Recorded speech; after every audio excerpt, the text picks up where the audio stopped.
Ini adalah channel Malfest, menghadirkan alur cerita yang sangat the best, bisa menghibur dan menghilangkan stres. Yang belum subscribe ya subscribe dulu guys. Pada pembukaan film memperlihatkan seorang pria koboi bernama Cooper Howard yang sedang tampil di acara ulang tahun anak orang kaya. Cooper merupakan mantan aktor sekaligus mantan tentara juga. Jadi dulunya dia bekerja sebagai tentara dulu. Terus setelah pensiun jadilah aktor yang cukup sukses dan terkenal. Tapi sekarang inilah pekerjaannya. Setelah bercerai dengan istrinya, Cooper mengalami kebangkrutan dan job sebagai aktornya pun meredup. Tapi semua itu sama sekali tidak mematahkan semangat hidupnya karena Cooper memiliki seorang buah hati yang sangat disayanginya bernama Johnny dan selalu menemani Cooper kemana-mana. Karena sejatinya Cooper sebelumnya adalah aktor ternama, keluarga kaya itu pun tentu saja minta foto bersama. Akan tetapi saat mereka request agar Cooper berpose memberikan thumbs up atau ibu jari, Cooper dengan halus menolaknya. Padahal pose thumbs up adalah ciri khas Cooper. Dan by the way, saya belum bilang kalau latar waktunya sekarang di film ini adalah tahun 2077. Di mana diceritakan pada tahun ini negara Amerika Serikat dan negara Cina sedang gencar-gencarnya melakukan perang. Beberapa saat kemudian si kecil Johnny bertanya pada ayahnya, kenapa ayahnya tidak mau berpose thumbs up? Sang ayah pun menjawab begini, dulu waktu ayah masih di marinir, ayah diberi perintah, jika misalnya ada bom yang sangat besar, ayah harus mengukurnya dengan ibu jempol. Jika asapnya lebih kecil dari ibu jari ayah, ayah harus segera lari. Tapi jika asapnya lebih besar, maka ayah tidak perlu repot-repot lari, ungkap Cooper. Artinya nggak akan sempat kabur guys. Setelah itu Johnny merengek ingin sepotong kue ulang tahun. Dan sang ayah pergi sebentar untuk mengambilkannya. Tapi pada momen itu si kecil Johnny menyaksikan sesuatu yang sangat mengejutkan. Sebuah cahaya yang menyilaukan mata dan setelahnya muncul asap yang sangat besar di kejauhan. Cooper pun kembali sambil membawa kue. Dia belum sadar akan hal itu. Tapi di situ Johnny bertanya sambil mengacungkan ibu jarinya. Ayah, mengukurnya itu harus pakai ibu jari ayah atau punyaku juga bisa? Tanya gadis itu sambil ketakutan. Sontak Cooper menengok ke arah kota dan begitu sangat terkejut. Is it your thumb or mine? That's smoke, Janie. It's just a fire.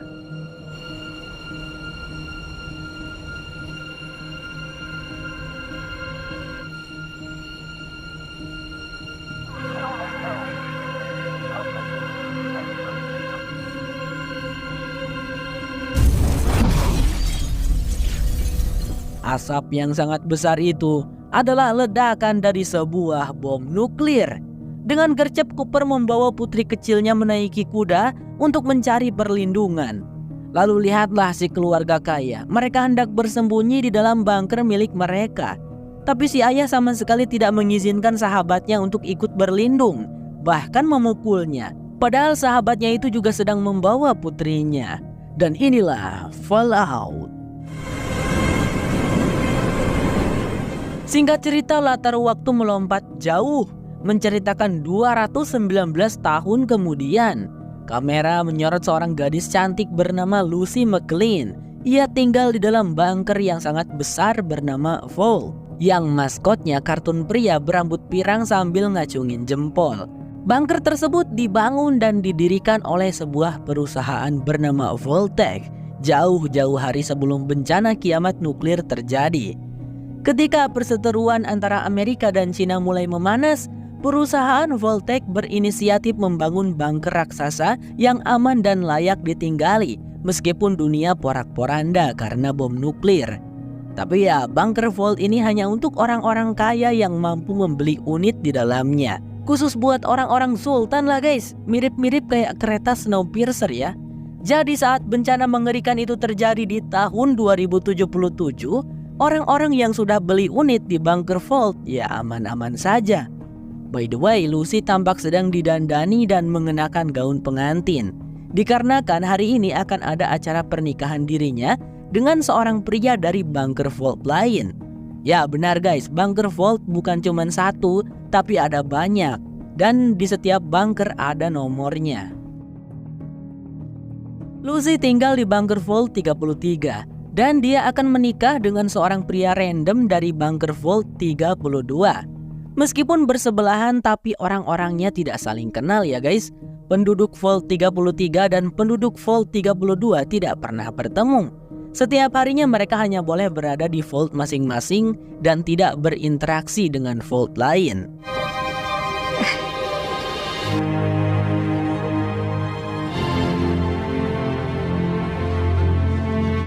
Tapi bang, itu kenapa? Katanya di dalam bunker.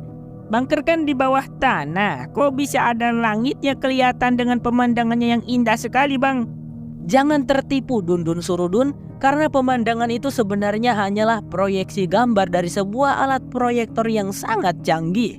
Sampai-sampai kita berpikir kalau itu adalah asli, padahal mah tidak. Tapi kalau ladang jagungnya itu beneran asli, para penduduk Vault harus bercocok tanam biar nggak kelaparan. Diceritakan Lucy ini ibunya sudah meninggal sejak ia masih kecil. Jadi keluarganya sekarang cuma ada ayah yang bernama Pak Henky McLean. Terus ada adik laki-laki bernama Norman McLean. Mamang editor tampilkan wajah Pak Henky, lalu tampilkan juga wajahnya si Norman, biar penonton bisa mengingatnya. Saat ini Lucy sedang ditemani sahabatnya yang bernama Stephanie Harper. Cukup penting juga ini karakter, jangan dilewatin.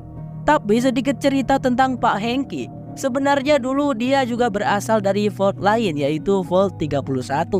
Saat menikahi ibunya Lucy, Pak Henky pindah ke Vault 33 dan sejak saat itu Pak Henky menetap di sana. Kalau orang Sunda mah nyebutnya itu mumara ya guys. Singkat cerita, berangkatlah para penduduk Vault 33 mengantarkan Lucy ke gerbang untuk menjemput calon suaminya. Meskipun di sana sempat sedikit terjadi drama. Seorang pria bernama Ceto yang bertugas menjaga gerbang berpura-pura kalau alat pembuka gerbangnya rusak karena dia merupakan pacarnya Lucy dan tidak rela jikalau Lucy menikah dengan pria lain. Bukannya aing kawinnya Bador, cakios banget aku aing. Tapi di situ Lucy berhasil membujuk Ceto. Mereka berdua adalah saudara sepupu, jadi tidak diperbolehkan untuk menikah. Sedikit info, terdapat 2 pintu gerbang yang menjadi perbatasan antara satu Vault dengan Vault lain. Misalnya perbatasan antara Vault 33 dan Vault 32. Satu pintu gerbang dikendalikan oleh warga Vault 33 dan satu pintu lagi dikendalikan oleh warga Vault 32. Dengan sistem seperti itu, jika kedua belah pihak tidak menyetujui pertemuan, maka tidak ada satupun dari mereka yang bisa memaksa masuk. Terbukalah pintu gerbang yang dikendalikan oleh Vault 33. Terlihat para penduduk Vault 32 yang sudah berkumpul juga di terowongan. Pemimpin dari mereka adalah seorang wanita bernama Moldaver. Oh ya, Vault 33 pemimpinnya adalah Pak Henky ya guys, ayahnya Lucy. Lalu datanglah mempelai pria dari Vault 32. Dia bernama Monty. Ketampanannya cukup membuat Stephanie iri. By the way, Stephanie juga sudah menikah dengan pria bernama Burto dan sekarang ia tengah mengandung.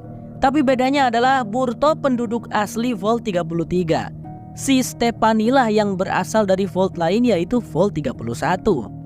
Dilangsungkanlah acara pernikahan Lucy dan Monty di bunker Vault 33. Saat sedang acara makan, para warga Vault 32 ini nampak makan dengan sangat lahap. Kayak yang kelaparan mereka. Mereka beralasan kalau ladang gandum yang ada di Vault 32 terkena serangan hawar. Pak Henky lalu berpidato di depan semua orang, mengumumkan bahwa menurut perhitungan mereka, tingkat radiasi yang ada di permukaan bumi kini mulai menurun. Dan itu berarti nantinya generasi anak-anak Lucy dan Monty bisa memulai kehidupan kolonisasi di permukaan bumi, tidak lagi berada di dalam bunker Vault. Tapi mereka juga harus ingat satu hal yang sejak dulu orang-orang tahu, bahwa di permukaan sana masih ada sebagian manusia yang hidup. Dan tentunya orang-orang di permukaan itu sangat berbeda dengan mereka. Pak Henky berkata, orang-orang di permukaan akan melakukan apapun untuk bisa hidup. Dan mungkin saling membunuh sudah menjadi hal yang wajar bagi mereka. Mereka lah tantangan yang akan kita hadapi nanti, ungkap Pak Henky. Setelah pidato selesai, dilangsungkanlah pesta dansa. Semua orang di sana berbahagia kecuali si Ceto. Kasihan sekali si Ceto. Sementara semua orang senang-senang di pesta, Norman tidak. Dia yang tidak suka keramaian memutuskan untuk pergi ke bunker Vault 32 untuk sekedar melihat-lihat. Dan ternyata memang benar, tanaman gandum di Vault itu sudah pada mati. Masih penasaran dengan tempat itu, Norman menyusuri ruangan lainnya yang ada di Vault 32. Dan betapa terkejutnya ia saat menemukan satu mayat warga Vault 32 yang kayaknya udah membusuk dan mengering dengan keadaan kakinya yang buntung sebelah. Lah, sebenarnya apa yang terjadi? Sedangkan Lucy saat ini sudah mengajak Monty ke tempat tinggal mereka. Di sanalah mereka berdua akan tinggal dan hidup bersama sampai tua nanti. Akan tetapi beberapa saat kemudian, Lucy merasakan ada yang aneh pada pria ini yang sikapnya itu enggak biasa. Misalnya minum air aja dia sampai banyak-banyak pakai gelas besar. Lucy juga samar-samar mendengar suara tembakan senjata api dan teriakan di luar. Saat itu juga segera dia pakai alat Pip-Boy miliknya dan diarahkan kepada Monty. Terdeteksilah pancaran radiasi dari tubuh pria itu. Seketika Lucy langsung paham bahwa Monty adalah orang dari permukaan, seorang penjara yang sudah menjarah bunker Vault 32.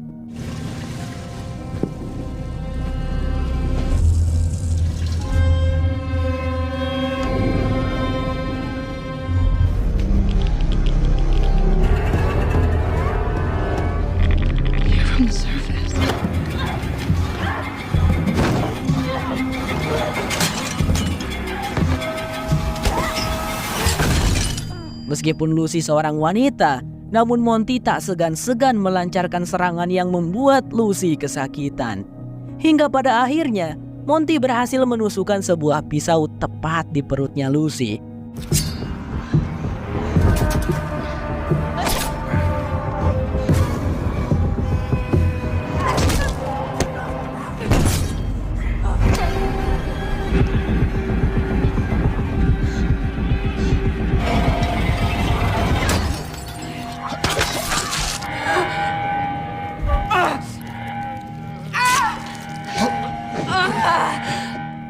Dengan cepat Lucy pergi ke kamar mandi untuk memeriksa kotak P3K miliknya.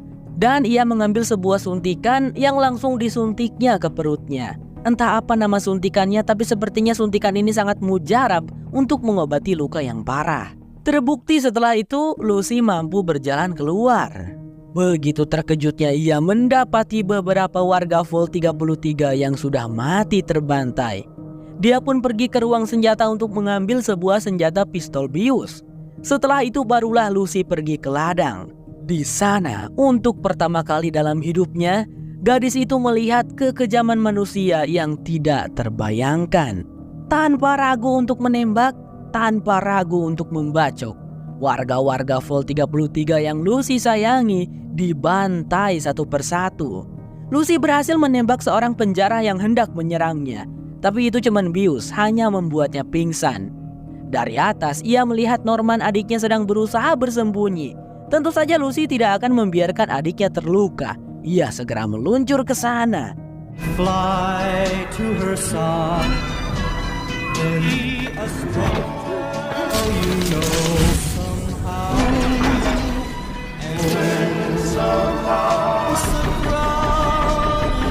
Lalu Stephanie, ia meratapi kematian suaminya yang tragis dibunuh oleh penjara, membuat amarahnya meledak seketika. You know, somewhere you see her now again. Sedangkan Norman yang bersembunyi di bawah meja, dia ketahuan oleh seorang penjara dan hampir saja menjadi korban penyembelihan.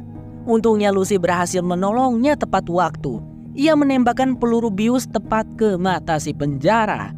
Setelah itu Lucy dengan segera mengantar Norman untuk berlindung di sebuah tempat yang aman. Tapi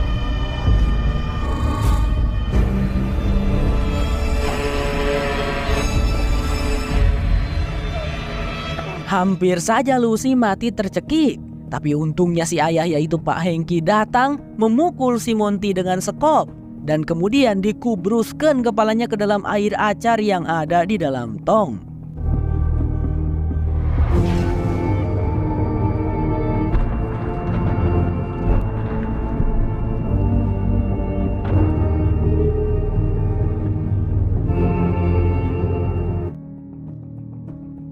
Di detik itu Lucy dan Pak Hengki mendapatkan pemberitahuan pada Pip-Boy mereka. Segeralah keduanya meluncur, sepertinya ada sesuatu yang tidak beres. Oh ya, by the way, Pip-Boy itu sejenis smartphone lah bagi mereka. Soalnya kegunaannya banyak dan sangat membantu mereka. Singkat cerita, benar saja, Pak Hengki dan Lucy kini mendapati bahwa Stephanie, Cheto, dan beberapa orang lainnya sedang ditawan oleh Moldever di terowongan pintu gerbang. "Kurasa sekarang aku tahu siapa kau," ucap Pak Hengki kepada Moldever. "Ya, semua orang tahu siapa aku," jawabnya Moldever. Setelah itu Moldever memberikan pilihan kepada Pak Hengki. Apakah Pak Hengki memilih Lucy putrinya atau mereka, sambil menunjuk Stephanie, Cheto, dan kawan-kawan. Pak Hengki tidak menjawabnya. Setelah berpikir cukup lama, ia memutuskan untuk mengurung Lucy di sebuah ruangan yang aman. Dan kemudian Moldever menembak Pak Hengki dengan pistol bius. Untuk sesaat Moldever menghampiri Lucy dan menatap wajahnya. "Kau mirip dengan ibumu," ujar Moldever. Wow, kenapa Moldever bisa mengetahui tentang mendiang ibunya Lucy?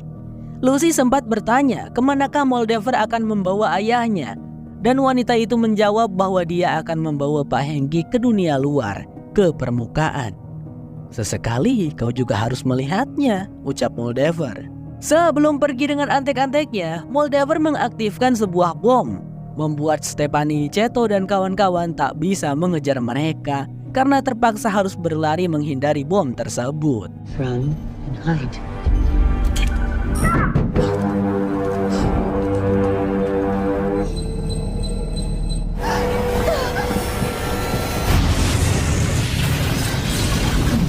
Singkat waktu, saat hari sudah pagi, semuanya sudah aman terkendali. Para warga Vault 33 dengan sabarnya membersihkan dan memperbaiki semua kekacauan yang diakibatkan insiden semalam. Lucy juga sudah aman berada di rumah dan sedang menjahit lukanya. Beberapa saat kemudian diadakanlah rapat para warga Vault 33. Lucy di sana mengusulkan untuk mengirim regu penyelamat ke permukaan, mencari dan menyelamatkan Pak Hengki ayahnya. Akan tetapi para dewan menolaknya, dikarenakan katanya membuka pintu keluar itu terlalu berbahaya. Lucy menjadi kecewa mendengarnya, dan Norman memberitahu Lucy para dewan tidak akan mau menemukan ayah mereka. Karena jika ayah mereka kembali, para dewan tidak akan menjadi pemimpin Vault 33. Alhasil Lucy bersama Norman dan Cheto merencanakan penyelamatan Pak Hengki secara rahasia. Mereka berhasil diam-diam masuk ke lift dan naik ke lantai paling atas. Awalnya Cheto akan ikut dengan Lucy, namun Lucy tidak ingin membahayakan siapapun. Sehingga dengan terpaksa, gadis itu membius Cheto. Dan ia juga memperingati Norman adiknya, jika memaksa ingin ikut juga maka Lucy juga akan membiusnya. "Aku terlalu pengecut, Kak.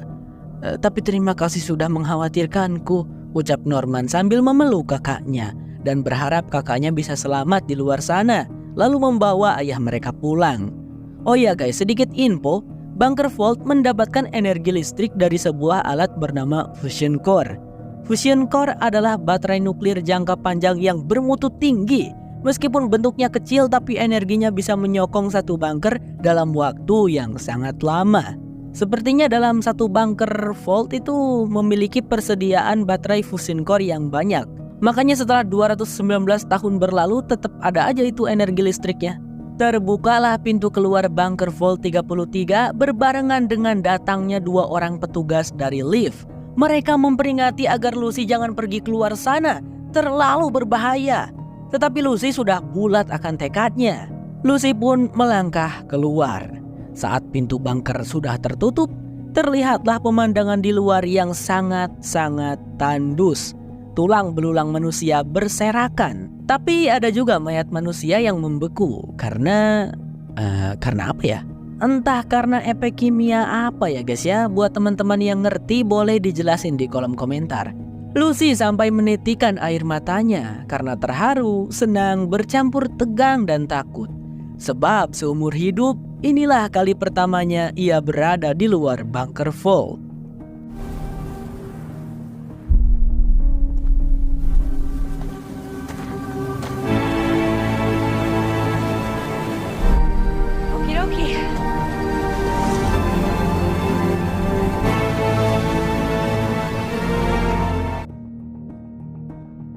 Sekarang kamera akan beralih menyorot karakter utama lainnya yang bernama Maximus.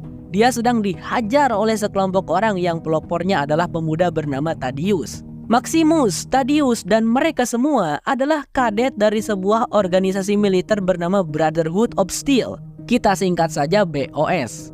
Saya belum tahu siapa pemimpinnya, tapi tujuan dari organisasi BOS ini adalah mencari semua senjata dan teknologi yang ada sebelum terjadinya kiamat nuklir, lalu mengumpulkannya dan mengamankannya, supaya tidak ada lagi perang-perang yang bisa mengakibatkan hancurnya dunia. Jadi cukup mereka lah yang berkuasa di dunia untuk menjaga ketertibannya. Dan bumi tidak lagi disebut bumi. Kini orang-orang menyebut bumi dengan sebutan Wasteland. Setelah menghajar Maximus sampai cukup bonyok, barulah Thaddeus dan kawan-kawan pergi. Untungnya Max memiliki seorang sahabat seperjuangan yang bernama Danny, yang senantiasa membantu dan menyemangatinya. Pada hari itu Max dan semua kadet yang ada di pangkalan tersebut dihebohkan dengan kedatangan para kesatria. Orang-orang yang mengenakan pakaian tempur besi itu disebut dengan kesatria.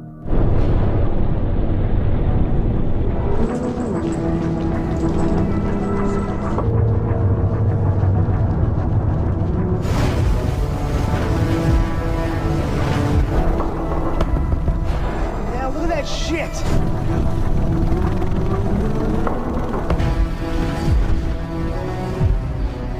Imagine getting to put on one of those every day. What kind of model is that? It's the T-60. Singkat cerita, saat sore hari, ketika Maximus beristirahat di camp setelah bekerja dengan keras yang tadi, ia mendengar suara-suara gaduh di luar. Dan ternyata Danny bersama beberapa kadet lainnya telah direkrut untuk menjadi pengawal kesatria. Para kadet lainnya bersorak senang untuk keberhasilan rekan-rekan mereka itu.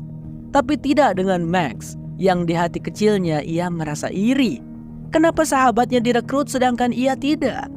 Sampai malam pun Max masih kesal dengan kenyataan itu.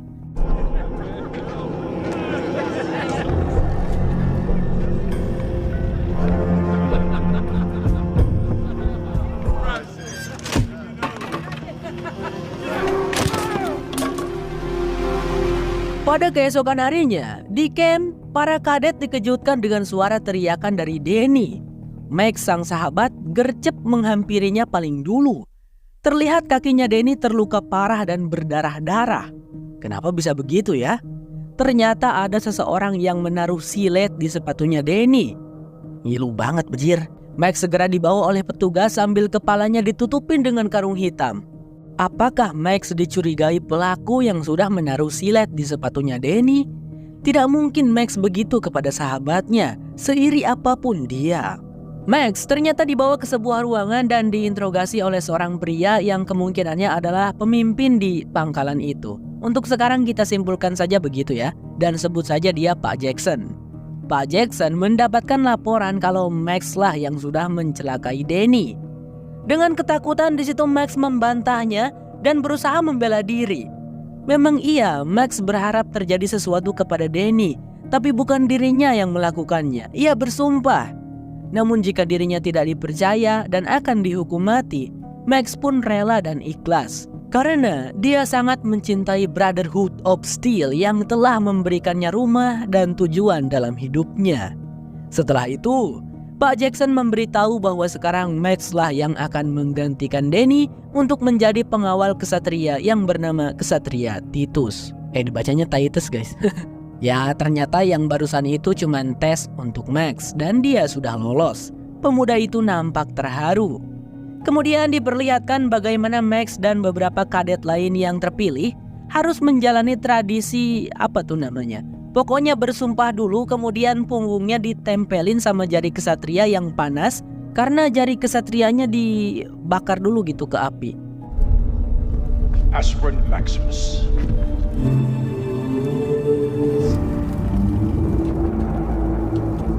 It is your most sacred duty to protect the Brotherhood.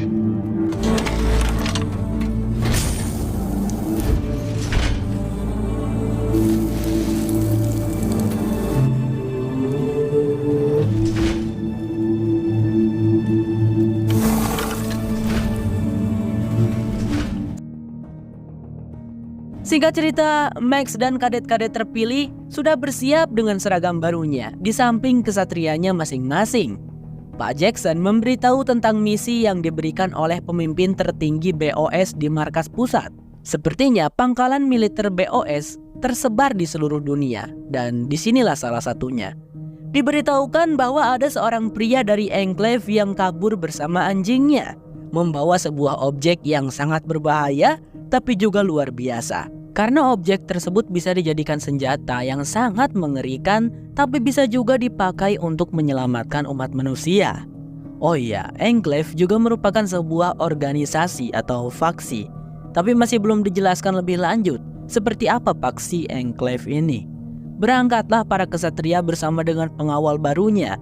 Meskipun kasihan juga para pengawal diharuskan membawa tas yang besar dan berat, yang isinya barang-barang milik sang kesatria.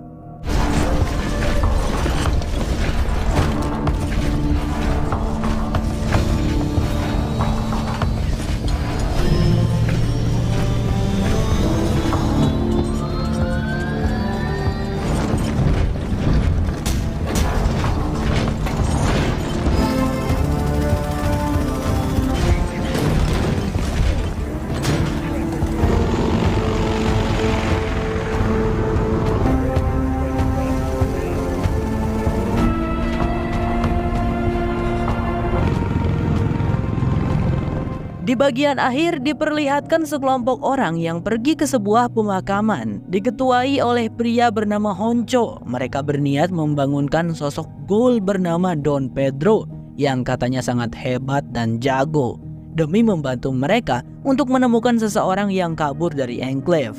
Karena siapapun yang berhasil menemukan seseorang itu maka akan mendapatkan hadiah yang sangat besar. Don Pedro tidur di dalam peti matinya. Dia tidak mati karena dia seorang ghoul. Ghoul adalah sebutan untuk manusia yang berevolusi karena terkena radiasi nuklir dan bisa hidup sangat lama. Tapi seorang ghoul membutuhkan cairan obat tertentu untuk bisa tetap waras. Jika seorang ghoul tidak mendapatkan obat itu dalam waktu yang lama, dia akan berubah menjadi ghoul yang liar dan tidak punya akal lagi. Don Pedro selama tidur bertahun-tahun, dia mengutus seseorang untuk memberinya obat tersebut agar dia tidak berubah menjadi ghoul yang liar. Dan inilah dia sosok Don Pedro yang siapa sangka ternyata dia adalah Cooper Howard, pria koboi yang ada di awal film. Tapi kini dia bukan lagi Cooper Howard yang kita kenal, karena bisa kita lihat Cooper yang sekarang tanpa segan-segan membantai habis si Honcho dan dua temannya hanya karena ia tidak suka dengan mereka.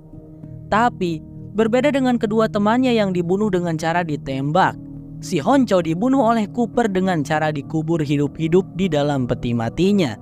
Karena sekarang Cooper sudah menjadi sosok yang berbeda, maka kita panggil saja dia dengan nama Don Pedro. By the way, tadi ada sedikit percakapan antara Pedro dengan si Honcho. Honcho tentunya menyebutkan tentang seseorang yang kabur dari Enclave. Tapi Honcho juga memberitahu tentang tujuan dari seseorang itu, yang mana tujuannya adalah pergi kepada Moldaver si penyihir. Ya, Moldaver pemimpin para penjara yang merampok Vault 33. Begitulah julukan wanita itu, Moldaver si penyihir. Dan sepertinya Don Pedro mengenal akan sosok Moldaver.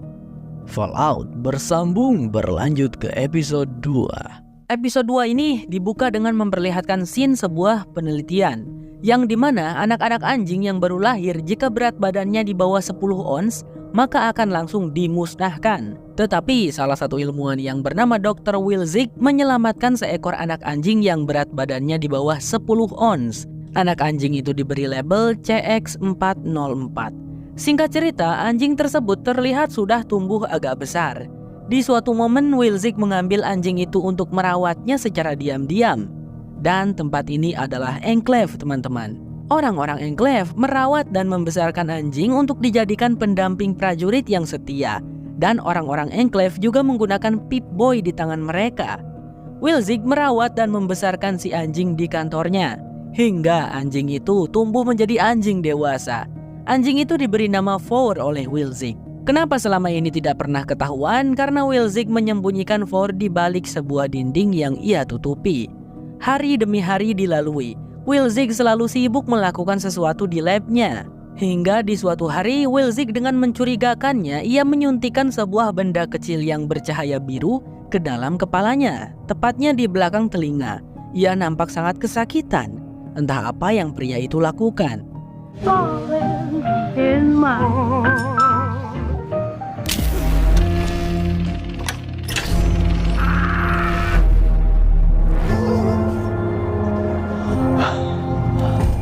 Akan tetapi beberapa saat kemudian, ada seorang ilmuwan lainnya yang memergoki Wilczek yang menyembunyikan seekor anjing di lab.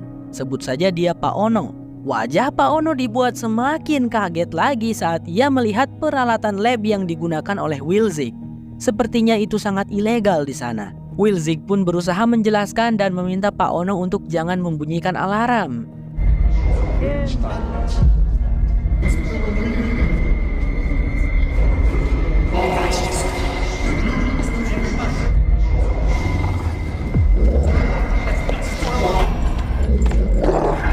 Tanpa sungkan-sungkan menggigiti Pak Ono sampai meninggoy.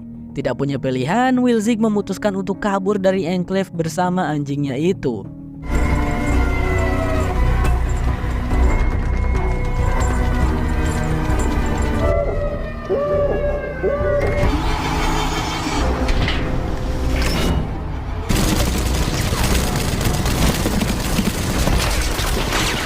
Jadi ternyata Wilczek lah yang dicari-cari oleh Brotherhood of Steel. Melanjutkan yang kemarin, setelah keluar dari bunker, Lucy pun melakukan perjalanannya yang panjang, menjelajahi wilayah bumi yang sebagian besarnya sudah menjadi gurun pasir yang gersang. Yang bisa ia temukan hanyalah reruntuhan dan bangunan-bangunan yang terbengkalai. Di satu bangunan, Lucy melihat sesuatu yang membuatnya termenung. Di sebuah meja makan ditemukan kerangka sebuah keluarga yang diduga mati karena meminum racun saat terjadinya bencana kiamat nuklir. Saat hari sudah mulai gelap, Lucy menepi di sebuah tempat dan ia menyalakan api unggun biar hangat. Sampai gadis itu tidak sadar kalau dia ketiduran. Ia terbangun saat mendengar suara seekor anjing yang ternyata adalah Four. Di situ Four menyelamatkan Lucy dari bahaya kecoa raksasa yang hampir saja memakannya. Wilczek pun tentu ada di sana, membuat Lucy tambah kaget. Karena radiasi nuklir, kecoa berevolusi menjadi makhluk yang besar yang dapat menyerang dan memakan manusia. Seharusnya kau tidak menyalakan api yang bisa menarik perhatian para kecoa raksasa itu, ujar Wilczek. Dari pakaian yang Lucy kenakan, Wilczek tahu kalau Lucy adalah penghuni bunker Vault.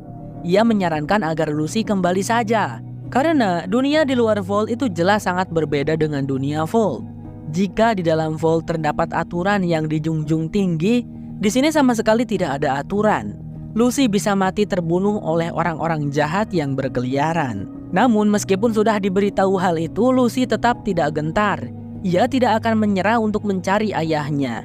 Wilczek tidak melarang, tapi Wilczek mengingatkan jika ingin bertahan hidup di luar sini, maka Lucy harus bisa beradaptasi. Lucy di situ sempat bertanya, apakah Wilczek tahu seorang wanita jahat bernama Lee Moldaver? Tapi pria itu tidak menjawab. Ia malah pergi meninggalkan Lucy sambil mengajak Four anjingnya, bahkan tidak mau menyebutkan namanya siapa. Singkat cerita, hari sudah pagi ketika Wilczek dan Four menepi di dekat sebuah gua untuk beristirahat, makan, dan mengganti pakaian. Four si anjing diam-diam masuk ke dalam gua, lalu kembali sambil membawa potongan tangan manusia. Oh my god, sebenarnya makhluk apa yang ada di dalam gua? Raungannya terdengar mengerikan.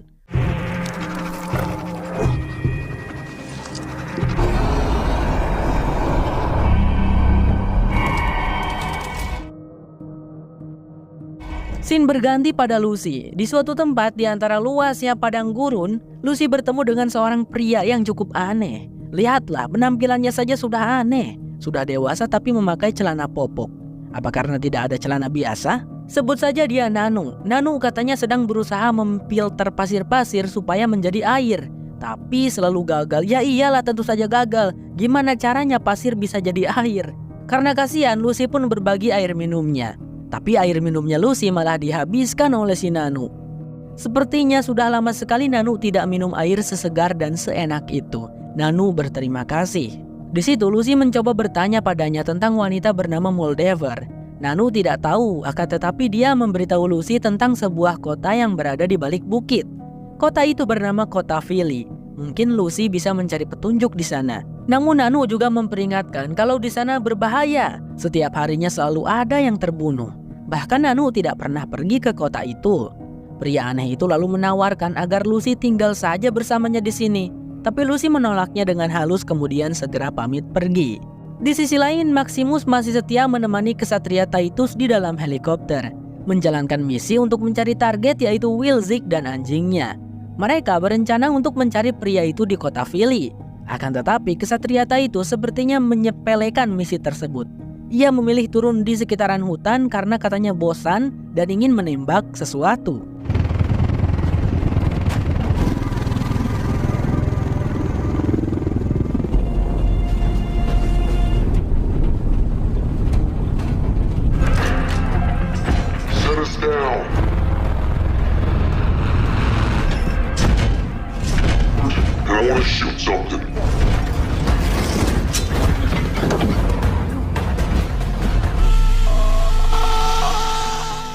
Beberapa saat kemudian, mereka berdua pun sampai di tempat di mana Wilzik dan Ford sempat menepi. Max berhasil menemukan jejak tanda-tanda keberadaan Wilzik dan anjingnya di sana. Ia tampak senang. Mereka semakin dekat dengan target. Tapi tiba-tiba mereka juga mendengar raungan mengerikan dari dalam gua. Kesatria Titus dan Max lantas masuk ke dalam gua dengan hati-hati. Di dalam sana mereka menemukan beberapa tong limbah nuklir. Kesatria Titus menyuruh Max untuk memeriksa lebih dekat. Max tentu saja terkejut.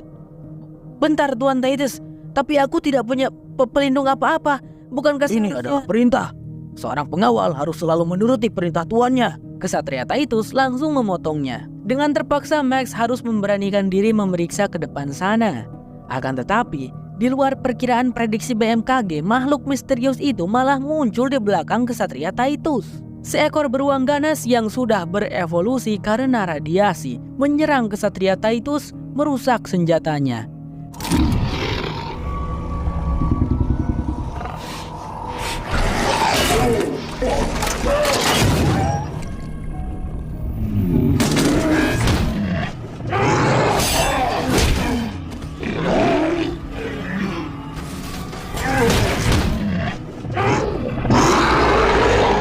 Bukannya melawan dengan gagah, kesatria Titus malah ketakutan dan kabur.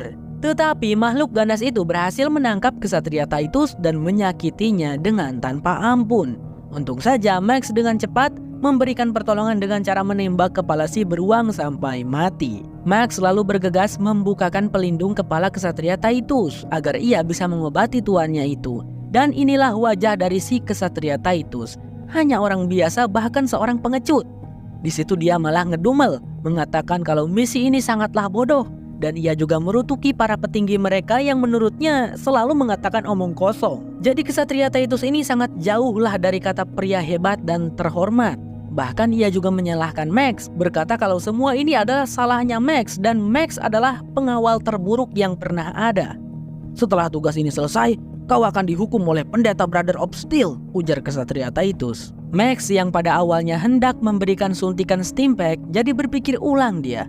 Di masa kecilnya saat kota Max hancur, Max diselamatkan oleh seorang kesatria yang menurutnya sangatlah hebat dan gagah. Max sangat ngefan sampai ia mau bergabung dengan faksi Brotherhood of Steel.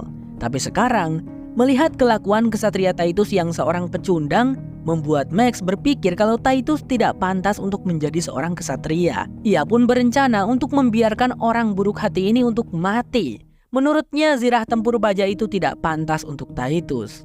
"Kau akan dihukum mati jika kau membiarkanku mati." "Tidak jika aku berhasil membawa pulang Dr. Wilzik," jawab Max. Oh iya, tentang suntikan Stimpack. Itu suntikan yang sama dengan yang dipakai oleh Lucy di bunker Vault. Kegunaannya adalah untuk membooster regenerasi tubuh manusia. Jadi intinya mah bisa menyembuhkan luka dengan cepat.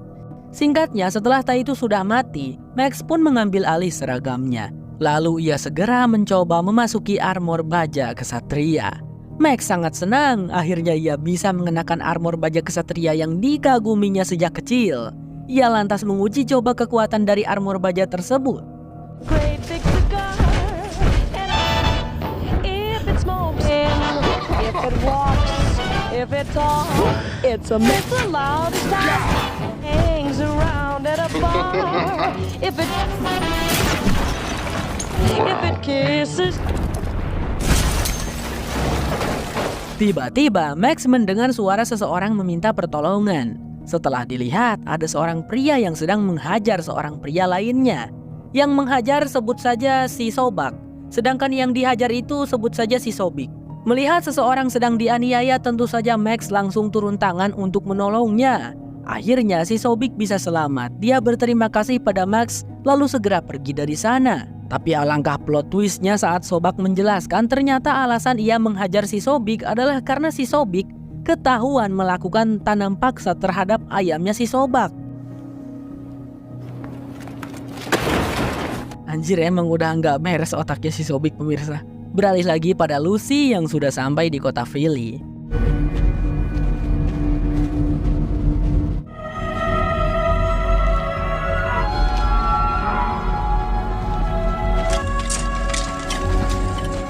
Hello there. Dalam perjalanannya ke pusat kota, Lucy terlebih dahulu melewati bagian pasar. Di sana banyak pedagang yang menjajakan dagangannya. Ada yang jual makanan, jual senjata, jual ramuan, dan lain-lain. Tapi para penjual itu hanya peduli dengan orang yang mau beli.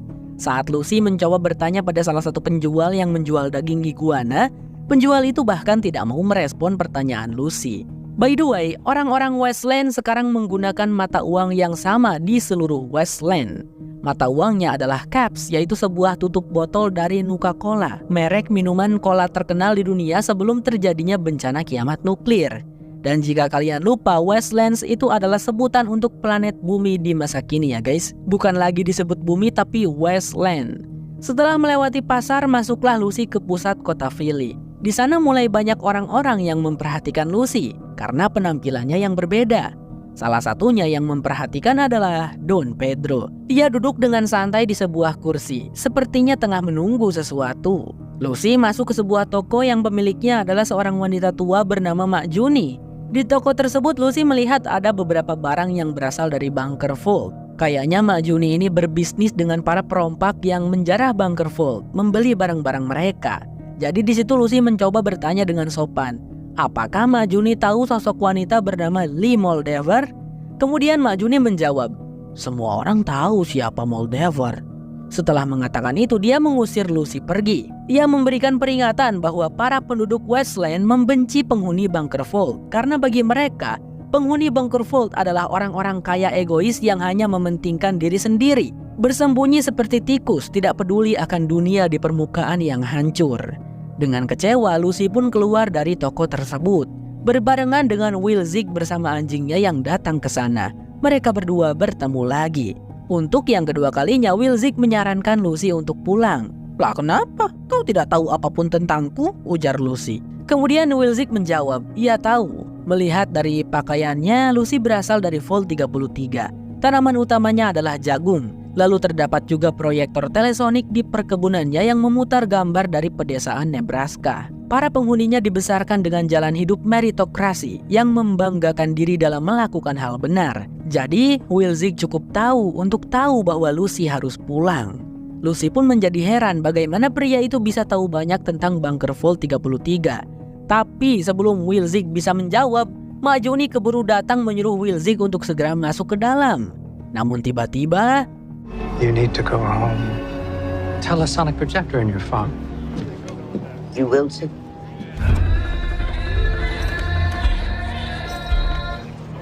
Will Zig!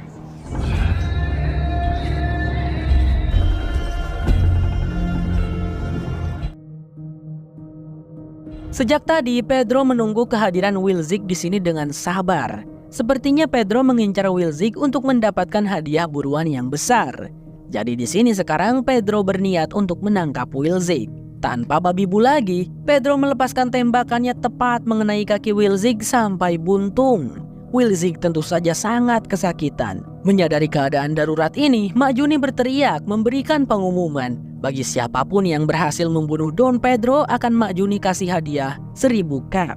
Sontak semua orang yang ada di sana dari segala penjuru berusaha untuk mengincar nyawa si Pedro. Akan tetapi jangankan membunuh, sebelum bisa menembakkan peluru saja, Don Pedro sudah keburu duluan membunuh mereka dengan tembakannya yang selalu tepat sasaran. Untuk beberapa saat Pedro dengan sengaja membiarkan tubuhnya tertembak peluru. Tapi karena dia seorang ghoul yang memiliki regenerasi lebih cepat daripada manusia biasa, peluru itu tidaklah mempan terhadapnya.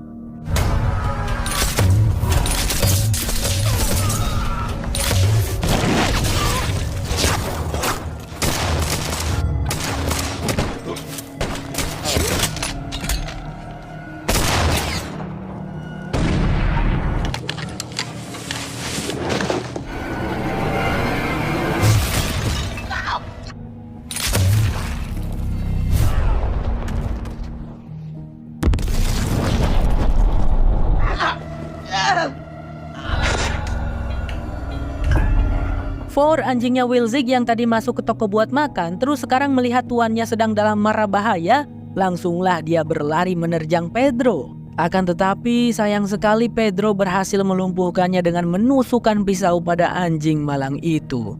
Di dalam toko, Lucy berusaha mencari petunjuk tentang keberadaan Lee Moldaver. Tapi karena sejatinya Lucy adalah penghuni bunker vault yang baik hati, ia merasa tidak bisa membiarkan ghoul di luar sana untuk membunuh Mak Juni dan Wilczek. Ia pun keluar dari toko dan mencoba bernegosiasi dengan Pedro. Jika Pedro pergi, Lucy tidak akan menyakitinya. Tapi jika Pedro terus memaksa berbuat jahat di sini, maka Lucy juga dengan terpaksa harus menyakiti Pedro. Wah, betapa baiknya hati seorang penghuni bunker vault. Pakai acara nego dulu. Dan karena sepertinya Pedro sama sekali tidak berniat untuk mundur, Lucy pun melepaskan satu tembakan pistol biusnya. Namun itu sama sekali tidak berdampak apa-apa terhadap Pedro yang seorang ghoul. Seharusnya dosis biusnya lebih banyak kalau kau mau melumpuhkanku, ujar pria tersebut. Lalu ketika Pedro hendak melepaskan tembakan balasan kepada Lucy, tiba-tiba Max dengan perlengkapan armor bajanya datang memberikan pertolongan. She said stand down, or be cut down. Brotherhood of Steels. You gotta be fucking kidding me.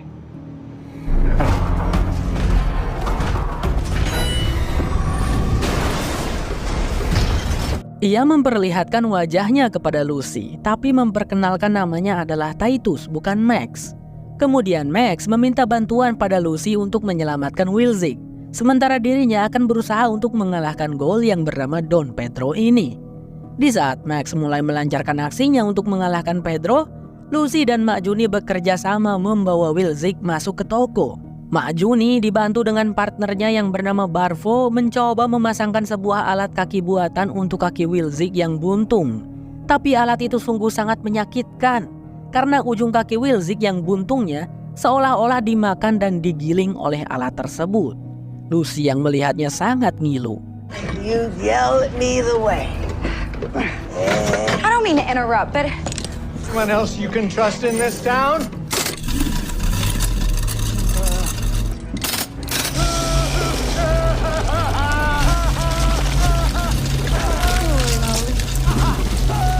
Karena Mak Juni tidak bisa mengantarkan Wilczek dan Mak Juni juga tidak punya siapapun yang bisa dipercaya. Jadilah di situ Mak Juni meminta bantuan Lucy untuk mengantarkan Wilczek pada kliennya. Ia percaya pada Lucy karena Lucy adalah penghuni bunker vault, yang dimana para penghuni bunker vault itu terpercaya selalu menepati janji. Awalnya Lucy menolak dengan halus, tapi Mak Juni segera memberitahu bahwa klien yang dimaksud Mak Juni ini adalah Lee Moldaver. Jadi Lucy bisa sekalian menemukan wanita tersebut untuk menyelamatkan ayahnya.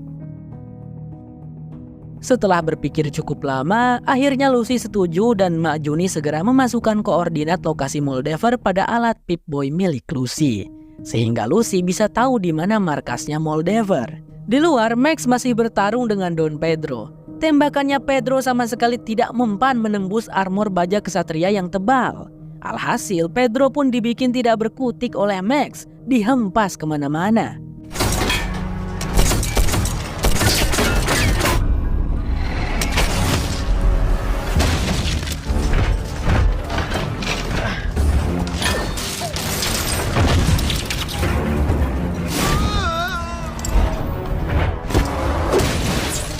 Akan tetapi Max tak sengaja melakukan kesalahan saat terbang mendekati Pedro. Sebelah kakinya malah tiporos dan nyangkut pada papan kayu, memberikan Pedro kesempatan untuk memotong bagian tertentu pada leher armor, membuat Max sekarang kesulitan untuk mengendalikan baju armornya. You drive that thing like a fucking shopping cart.